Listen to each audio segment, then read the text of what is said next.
Theodore Vokos, Managing Director of Posidonia Exhibitions SA, which runs the ongoing Posidonia International Shipping Exhibition in Greece, has said that the future of Sino-Greek cooperation in the shipping sector is bright.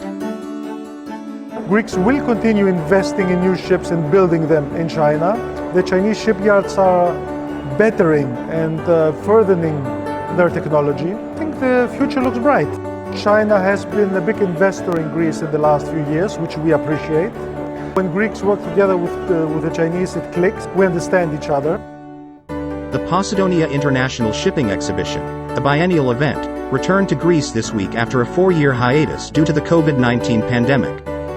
This year's event is the largest in the Expo's 54-year-long history, attracting 1,948 exhibitors from 88 countries and regions.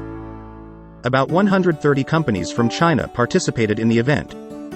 We are very happy to also welcome back our Chinese participation. Almost all of them are on board, stronger than ever, showcasing their technology and their products to the world, renewing their friendship with the Greek shipowning community.